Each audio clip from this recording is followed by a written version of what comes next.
Allahu Akbar, Allahu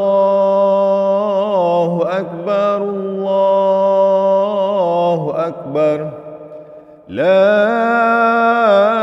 ilaha illallah, wallahu akbar. Allahu Akbar walillahil hamd.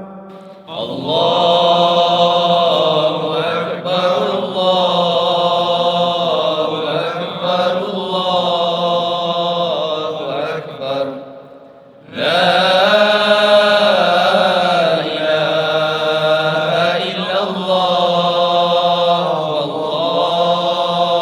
wallahu akbar. Allahu Akbar walillahil hamd. Allahu Akbar, Allahu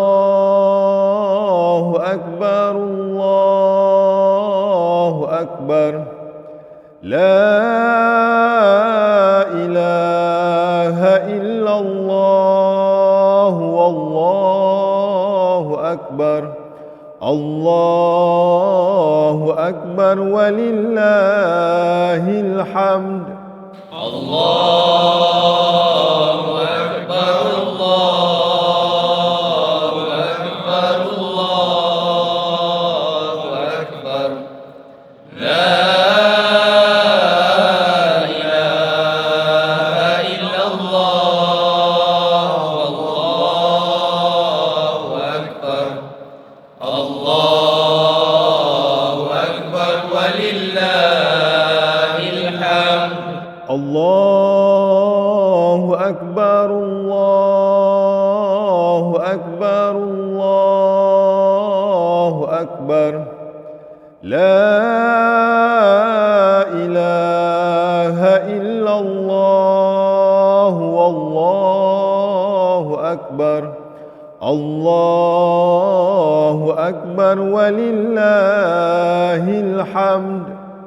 Allahu Akbar, Allahu Akbar, Allahu Akbar. La ilaha illallah, wallahu akbar. Allahu Akbar walillahil hamd. Allahu Akbar, Allahu Akbar, Allahu Akbar.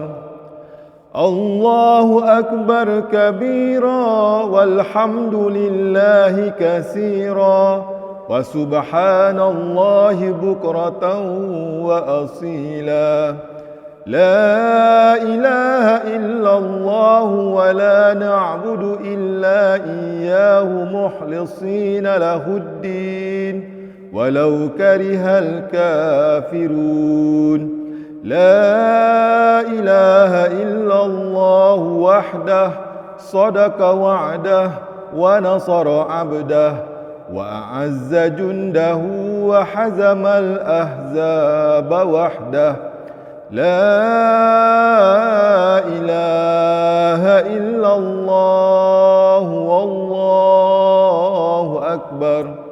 Allahu Akbar walillahil hamd.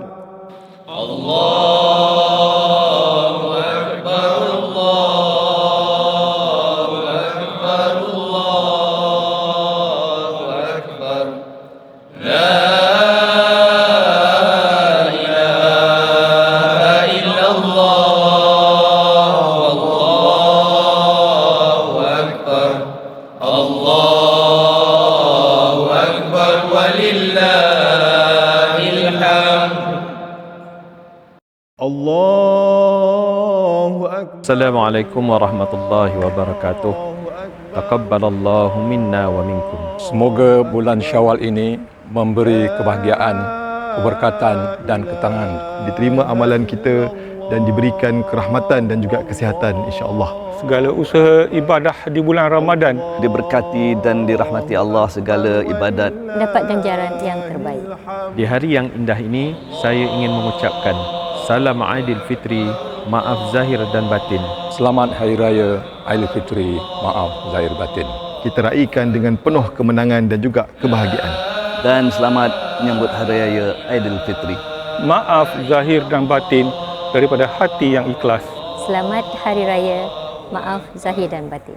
Semoga Syawal tahun ini membawa keberkatan, kegembiraan. Amin ya rabbal alamin. Kami dari Teraju Ekonomi Asnaf Sdn Berhad ingin mengucapkan Selamat